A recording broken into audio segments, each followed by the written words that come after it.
The Middle Eastern problem is one that has a long history. But in the context of modern history, we must go back to the Balfour Declaration in 1948 that led to the creation of the State of Israel as we know it today, and to what is normally called Nakba, which is the catastrophe that led to the expulsion en masse of the Palestinian population at that time. So if you want to understand what is happening in the Middle East, it must be understood in that context, and that is what has generated what we see today. So that the Palestinians have since 1948 considered themselves to be an aggrieved people. And the Israeli state, as we know it, has been on the defense, starting with the wars in 1948 and, of course, 1967 and 1973, and the two intifadas, the uprisings. So that you are talking about a Middle East that has been in conflict, pitting Arab countries and Israel. And that is what we see manifesting itself, culminating in the events of the 7th day of October, the year 2023, which has now given birth to what is the war in Gaza, and is one that is not going to be resolved as quickly as we want it to be resolved unless the fundamental and primary issues are dealt with. In other words, we must ask ourselves, what was the original sin that led to this conflict? The situation pitting the Israelis and the Palestinians is one that does not lend itself to simplistic answers. It is complex. It is complex, and we have seen it being dealt with in different ways over the years. Those who are objective agree that the best way to address the problem is through the two-state solution. And the two-state solution was a proposal that came out of the negotiation that took place in Oslo, Norway.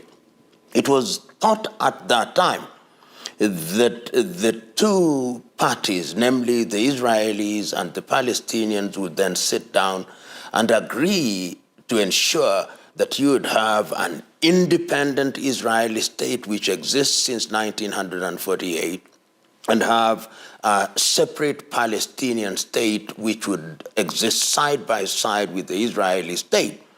But it has not been easy, because within the Israeli government, there are those who hold the view that the Palestinian state should not exist. And within Palestine, there are those who hold the view that Israel should not exist. So how do you reconcile these two extreme positions? And if you look to the history, people like Yasser Arafat, who was the leader of the Fatah function of what was called the Palestinian Liberation Organization, of the PLO, over time accepted that you could not eliminate the state of Israel. But there are extremists whose clarion call is that we must eliminate Israel. And you see that not only within the states, like Iran, which says, kill the Americans, kill the Israelis, like Hamas, like Hezbollah in Lebanon, like the Houthis in Yemen. That is their clarion call. And in such a situation, Israel is always on the defensive. So going forward, one must then agree that in order to ensure that sustainable peace is achieved, the only thing that we must do as the rest of the world is to midwife a two-state solution. Easier said than done because of the extremists, but I believe that the solution lies in the middle. And the United Nations, in my view, has not played its role as it should have. The Arab League has not played its role as it should have. The Americans, to the extent that they cast their lot with the Israelis, have also in many ways stood in the path of this particular realization. And it is time now that the world must speak with one voice, demanding only one thing: two-state solution. Two-state solution. And that, in the nature of things, will calm down the temperatures and allow the two states to exist side by side in accordance with internationally accepted laws.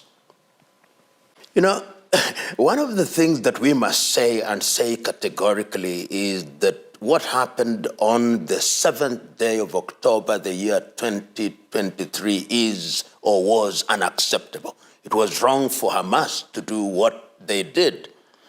But it is incumbent upon a state, and Israel is a state that was one of the first signatories, if not the first signatory, of the Genocide Convention in 1948. And they did so because the Jews over the years have suffered discrimination. They suffered discrimination in Spain. They suffered discrimination in Germany, and we remember the Holocaust. So that, holding all factors constant, if there is a single nation on earth that should ensure that lives are protected, that the crime of genocide is not perpetrated against any peoples on the ground of their nationality or religion, it is the Israelis. It therefore beggars belief and defeats reason when you listen to senior Israeli government officials, right from the president. President Herzog is on record, and is considered to be one of the more moderate Israelis, is on record as saying, we are dealing with human animals, and we are not going to spare any of them. There is no non-military target in Gaza.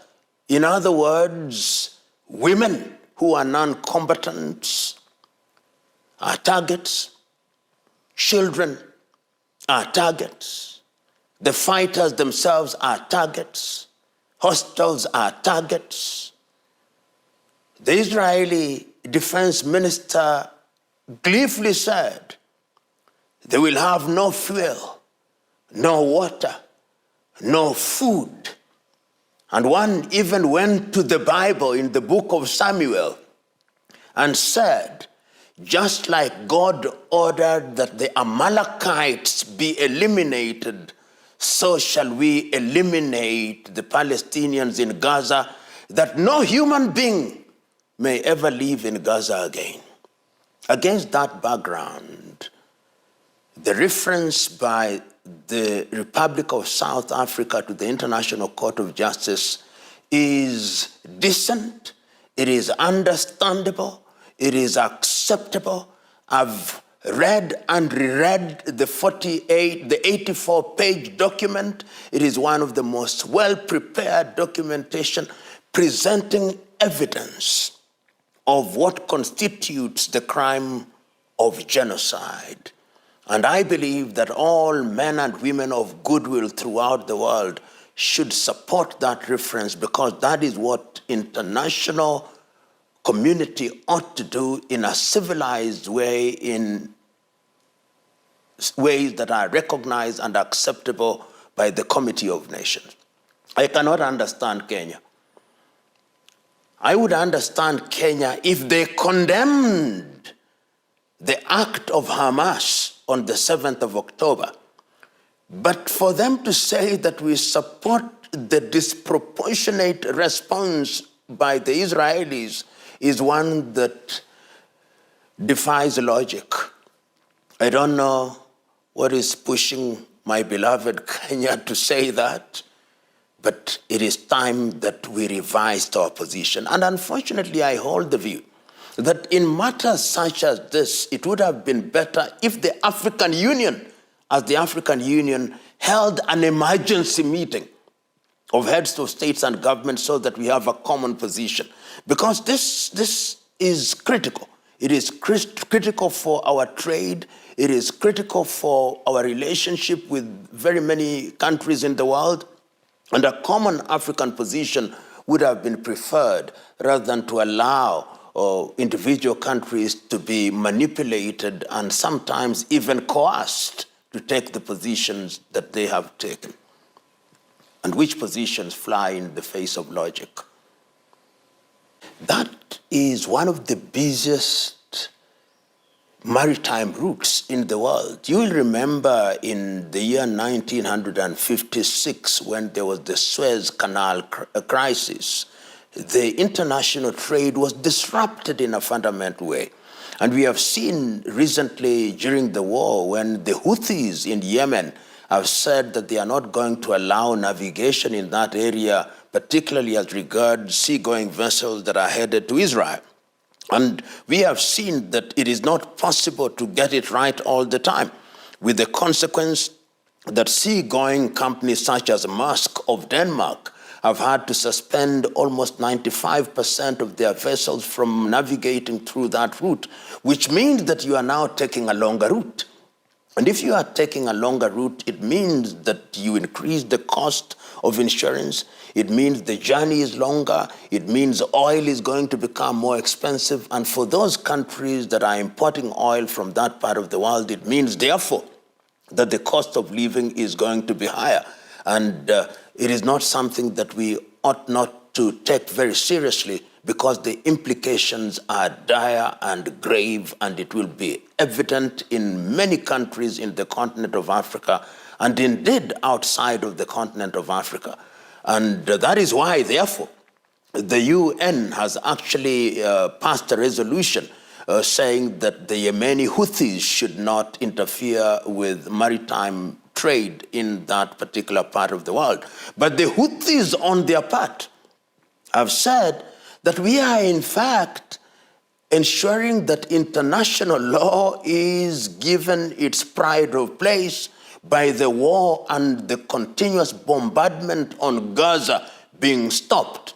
And we now know that it has brought into the conflict, to a certain extent, the Americans and the British, who have bombarded, as they say, it is very strategic precision bombing on the facilities on the ground, radar and other facilities in Yemen, and even in Sana'a, the capital.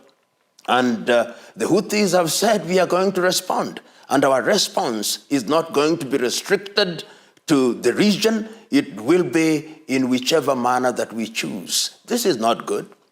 It is not good message. And it is something that could lead to anarchy and undermine trade and affect the economies of many countries in that region and outside of that region. You know, the United States of America has always considered itself the policeman of the world since the 1945. And in many ways, they have said, we are the defenders of the free world. And of course, they are the ones who define what the free world is.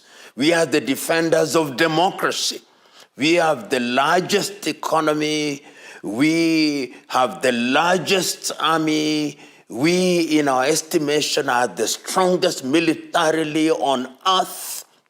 And we, therefore, are the ones who are going to protect the world. And you've seen that the United States of America has, on many occasions, defied the UN. They have, on many occasions, defied the Security Council. They did that, as you know, jointly with the United Kingdom in the case of Iraq. We know they have done that in quite a number of cases, and we know that they are going to continue to do that in order to protect their economy, in order to protect the dollar, and in order to remain, in their view, the hegemon in the world. Is it a good thing? No, it is not a good thing when you have unilateralism, when a single nation without reference to established institutions, chooses to do things which could undermine international peace. But who can stop them? This is the question. Because many nations, even the strongest nation on earth, which are nuclear armed states, are reluctant to get into what would be an Armageddon.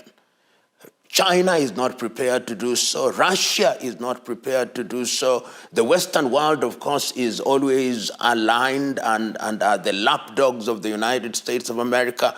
Iran, beyond the rhetoric, is not prepared to do so, because in the fullness of time, even if you think you can win a war, history has taught us that you can win the battle but never the war. The history of Afghanistan told us, the history of Vietnam told us, and the world and the people of the world have no appetite for conflict because it visits pain upon all. But the politicians and the military industry in the United States of America sometimes does not hearken to voices of reason. It does what it does with the consequences that are known to all of us, bad consequences. There are different views about what has happened in Yemen, because you remember that strike does then create an environment that potentially could widen the war. The Yemenis have now pronounced themselves, at least the Houthis who run Yemen in practical ways, have now pronounced themselves that the war is not only against the Israelis, but also against the United States of America and the UK. And remember, the clarion call of the Houthis is death to the Americans, death to the Jews. And remember, they also have allies in Hezbollah, which is based in Lebanon. Remember that they are also supported by the Tehran regime in Iran. So it is widening the war by bringing in other players who are not directly involved in the war. And that, to me, is not a good thing. And one therefore hopes that sooner rather than later, the diplomatic activities that we see in that region, and there have been quite a number of diplomatic activities. We have seen the Secretary of State from the United States of America doing a diplomatic round and visiting the countries, and his message, we don't want the war to escalate. We have seen the Chinese foreign minister is also visiting quite a number of states in that area. And the message that the world is trying to bring about is nobody wants to escalate the war. But you see, when you are dealing with Hamas, when you are dealing with the Houthis, when you are dealing with Hezbollah, you are not dealing with state actors. You are dealing with non-state actors, which do not feel bound by any international law. And they are not some of them are not regular armies. They could do anything, anywhere in the world. And this, to me, is what makes the whole situation very dangerous and makes the entire world a potential powder keg. They could blow up a civilian facility anywhere in the world. In other words, for them, every place in the world is a potential theater of war. And it is incumbent upon nations and politicians who lead nations to be sensitive to that reality for the sake of international trade and peace. You know, the Red Sea is a very important trade route. And this has been recognized over the years. When the Suez Canal was built, it was recognized that in order to make maritime trade become more efficient, you needed goods to pass through the Mediterranean, the Suez, and then into the Red Sea. In that way, you serve what we call the Eastern Indian Ocean and even go into the Atlantic and the Pacific. And that route does reduce costs in a very, very major way, because there are major ports there. You have Asaba, you have ports like Berbera, you have Djibouti, you have Hodeida, many critical ports in that area, and that also is a major oil-producing area. So you cannot, for any reason, underestimate the significance of the Red Sea as a major artery in international trade. And every country in that region must be very worried that in the event of a conflict, even the refugee situation will be exacerbated. We already know that during the Yemeni war, which involved the Saudis and the Yazidis who are the Houthis in Yemen, we already have a very dire refugee situation in Djibouti. And we already know that there is also some kind of discomfort that exists in Ethiopia between Somalia and the Ethiopians following the signing of this treaty with Somaliland regarding the port of Berbera and some coastline. So that region worries me, and indeed should worry everybody who is looking at the events on the Red Sea. And it is something that should be looked at very keenly, in my view, not only by the United Nations, it should be looked by the GCC countries, and I think the African Union should also focus on it, and the Arab League should also focus on it, Europe should also focus on it, and we are talking about countries in that region and countries that are involved in what is going around in that region that possess nuclear weapons. Israel said, one of the Israeli politicians said, that Gaza is a place where we should use a nuclear device. For the first time, confirming to the world what the world has already and has always known, that they have a nuclear device. Who knows whether Iran has a nuclear device? They possibly do. The British have a nuclear device. The Americans have a nuclear device. And it only takes a simple mistake to then ensure, and I'm using the word ensure deliberately, that the calm and quiet that obtains in the Red Sea is disturbed and disturbed for a long time. And this, I think, is why you see the flurry of diplomatic activity in order to de-escalate the conflict. But the rhetoric from Israel is not helping the situation. And as long as the Americans are urging them on and saying no ceasefire until we determine that we have completely degraded Hamas, we must remain worried. In matters such as these, to be neutral is to be dishonest. And we must condemn the acts of Hamas on the 7th day of October in the year 2023. But we must condemn also the Israelis for their disproportionate response. But you've got to go to the root. What is the root?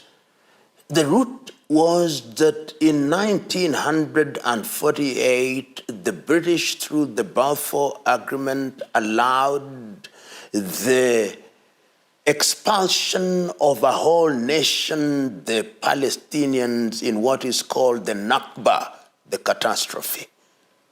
So that the Palestinians have been in a state of siege. They have been in a state of occupation in the manner that African countries were colonized. They have been in a state of apartheid in the manner that the South African blacks were held in apartheid by the white regime. And I cannot help but support the Palestinians as a nation and as a people. But I must condemn elements within the Palestinians who believe that violence will be the only way of solving this problem. So my personal sympathy is with the peoples of Palestine, and my wish is that we create an environment where the Palestinians will have a state of their own alongside Israel. And Israel in my view, owing to its power that it enjoys today, is capable of facilitating the creation of a Palestinian state. Going back to Oslo and saying, let us have a Palestinian state on the basis of the 1967 boundaries, if that is done, will create a responsible state which is a full member rather than observer at the United Nations, which has international obligations, which, if it misbehaves, will then be dealt with like a member of the International Committee of Nations. But if you retain the current situation where there is no Palestinian state, then organizations such as Hamas, Hezbollah, and many others, which will mutate, will always threaten the peace of Israel. And what Israel deals with as peace will always be peace that means nothing. There'll be no peace that they desire and deserve. In my view, therefore, two-state solution is the answer to this problem. The times have been ending for a long time. I believe this Armageddon kind of thing, which is pushed every other time.